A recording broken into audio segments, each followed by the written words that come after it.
Friends, आज हम नया एक ऑर्गेनाइजेशन पढ़ेंगे, वो है फंक्शनल ऑर्गेनाइजेशन। फंक्शनल ऑर्गेनाइजेशन जो है, इसमें सारा टास्क जो उसमें तो हम होता था ना, एक के बाद एक को डिवाइड करते थे। इसमें हम जो है पूरा टास्क जो है वो उसके वर्क पे डिपेंड करता है कि उसमें वर्क कितना है।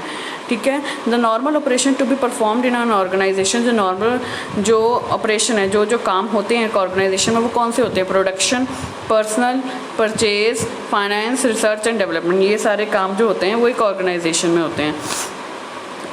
जो है इसको अलग अलग डिपार्टमेंट में बांट दिया जाता है और इसको जो है हर कोई फंक्शनल एक्सपर्ट जैसे जिसका प्रोडक्शन में एक्सपर्ट है, कोई फाइनेंस में एक्सपर्ट है, कोई रिसर्च एंड डेवलपमेंट में एक्सपर्ट है, वो इनके डिपार्टमेंट हेड बना दिए जाते हैं। इसमें लाइन अथॉरिटी की बजाय इसमें एरिया ऑफ स्पेशलिटी, मतलब कि आपकी किस में स्पेशलिटी है, कि आप फाइनेंस के वर्क में एक्सपर्ट हो, कि रिसर्च में एक्सपर्ट हो, कि प्रोडक्शन को देख सकते हो, उस पर उनको डिपार्टमेंट दिए जाते हैं। तो ये जो है इसमें आपकी चेन बनाई गई है। कैसे? पहले बोर्ड ऑफ डायरेक्टर्स होंगे, बोर्ड ऑफ डायरेक्टर्स के बाद आपके पास चीफ एग्जीक्यूटिव आएंगे, ठीक है, जो CEO होते हैं। उसके बाद मैनेजर्स बनेंगे, कौन से? एक पर्सनल मैनेजर और एक फाइनेंस मैनेजर। फाइनेंस ऑब्वियसली आपको पता है जो पैसों का काम देखता है। उसके भी आगे दो मैनेजर हैं, एक प्रोडक्शन और एक सेल। वैसे ही फाइनेंस के भी क्या है? प्रोडक्शन और सेल। फिर प्रोडक्शन मैनेजर के कौन से हैं? एक कंट्रोल मैनेजर और एक सर्विस मैनेजर। फिर वो किसके पास जाते हैं? फैक्ट्री मैनेजर्स के पास। और सेल मैनेजर, सेल का काम है बाहर का काम देखना, तो उसमें क्या आएगी? एडवर्टाइजमेंट और प्रोडक्शन।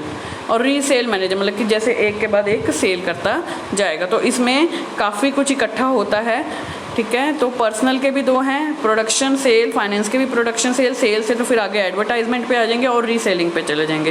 प्रोडक्शन से क्या होगा? एक कंट्रोल प्रोडक्शन और एक सर्विस मैनेजर, और उसके बाद फैक्ट्री मैनेजर्स, ठीक है। Now advantages of functional organisation. Advantages क्या है? स्पेशलाइजेशन। इसमें हर काम एक स्पेशलाइज पर्सन को दिए जाते हैं, इसलिए every work got the expert guidance of several specialist. Obviously यहाँ पे जब एरिया ऑफ वर्क की स्पेशलाइजेशन देते हैं तो जो हेड है उनका वो एक्सपर्ट होगा उस चीज़ में, और उसके अंदर जो काम है उसको एक्सपर्ट की गाइडेंस मिलेगी, ठीक है। तो जो काम करने की एफिशिएंसी है, जो काम करने की काबिलियत है, वो बढ़ जाती है। फ्लेक्सिबिलिटी, इसमें आप कभी भी कोई भी चेंज कर सकते हो, बड़ी आसानी से हो सकता है, इसमें कोई इतना ज़्यादा फ़र्क नहीं पड़ता ऑर्गेनाइजेशन को।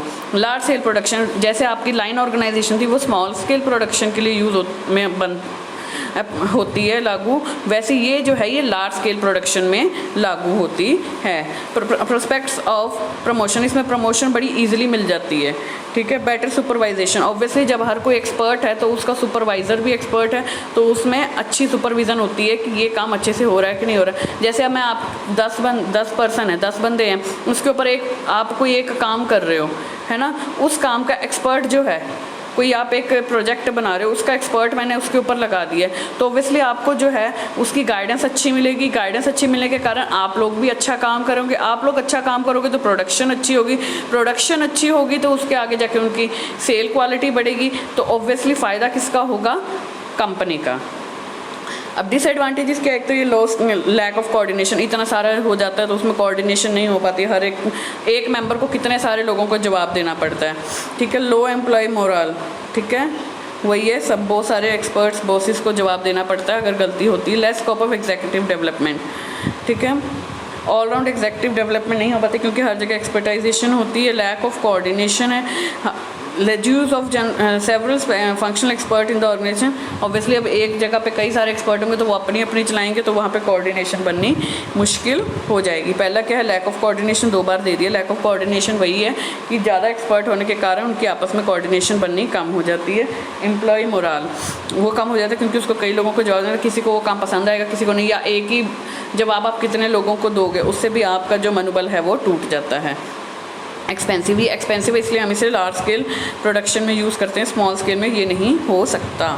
कॉम्प्लिकेटेड प्रोसीजर, ये कॉम्प्लिकेटेड प्रोसीजर क्योंकि यहाँ पे बहुत ज़्यादा जॉब फंक्शंस हैं।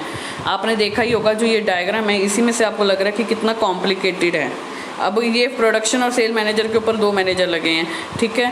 फिर एडवर्टाइजेशन के नीचे 2 बंदे हैं, तो ये कितना कॉम्प्लिकेटेड हो जाता है। तो ये थोड़ा कॉम्प्लिकेटेड और महंगा, मतलब कि उलझने वाला और महंगा ऑर्गेनाइजेशन होती है, इसलिए ये छोटी जगहों पे लागू नहीं होता, छोटे कंपनीज़ में लागू नहीं होता, बड़ी कंपनीज़ में लागू होता है। तो फंक्शनल ऑर्गेनाइजेशन में एक तो एक्सपर्ट्स होते हैं हर एक में, ये एरिया ऑफ एक्सपर्ट्स के एरिया ऑफ वर्क पे डिपेंड करता है, उसके अकॉर्डिंग उसके ऊपर एक्सपर्ट्स दिए जाते हैं, एक्सपर्ट्स होने के कारण यहाँ पे अच्छी गाइडेंस मिलती है, प्रोडक्शन अच्छी होती है। बट यहाँ पे जो है लोगों, एक पर्सन को कई लोगों को जवाब देना पड़ता है, तो उससे उसका मोराल टूटता है। ये एक्सपेंसिव है, ठीक है, मतलब कि महंगा है और कॉम्प्लिकेटेड है।